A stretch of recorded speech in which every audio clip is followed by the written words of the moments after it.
same old story since the beginning of this country. Black people in America are predisposed toward ruin. No matter what happens to us, it is our fault. If black people are slaves, it must be our fault. If police continue to brutalize us, it must be our fault. If black Americans die from COVID at higher rates, it must be our fault. From the founding fathers until now, we're always at fault. We're built for it. We're culpable for it. Ahmaud Arbery didn't die from being hunted down by gun-toting vigilantes. He died from attacking the gunman. George Floyd didn't die from a police officer kneeling on his neck. He had pre-existing conditions. If you lost your job, if you got sick, if you don't have money, it's your own damn fault. And that's because black Americans are suspect. We're culturally corrupt, socially corrupt, and immoral.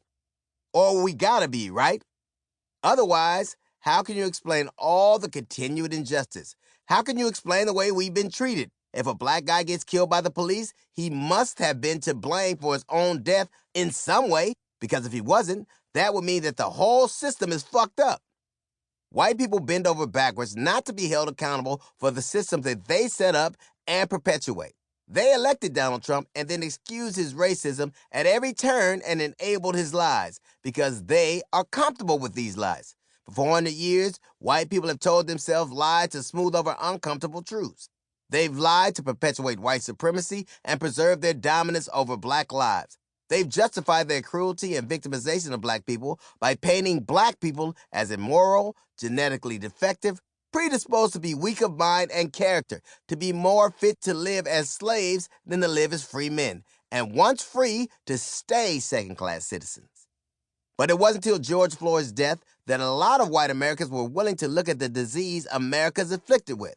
Maybe it has something to do with everyone being quarantined during the COVID crisis and having nothing to watch on TV. Oh, there's no more Real Housewives? Let's see what's on Twitter. Oh shit, what the fuck is this? America is sick, that much is clear. Because when a white police officer is willing to put his knee on a guy's neck and choke him to death on camera, all the while with people pleading with him to stop, what else can you call it but a disease? If it's just a few bad apples, how come we keep seeing all the bad apples all the time?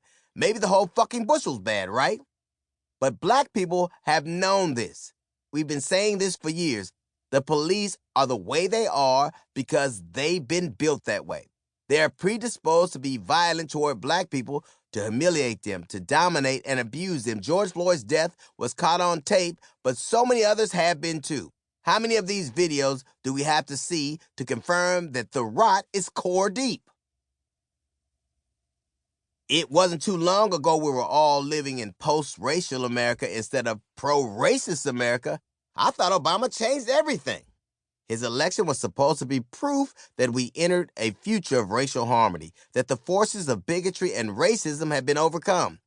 Remember when John McCain was confronted by a woman who said that Obama was some kind of secret Muslim terrorist, and he pushed back on her, insisting that Obama was a decent family man? It was a new era.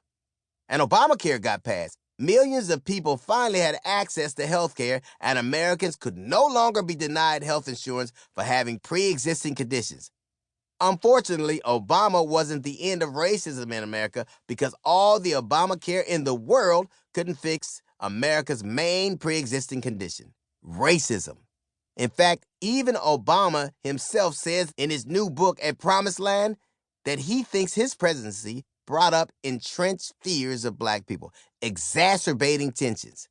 It was as if my very presence in the White House had triggered a deep-seated panic, a sense that the natural order had been disrupted.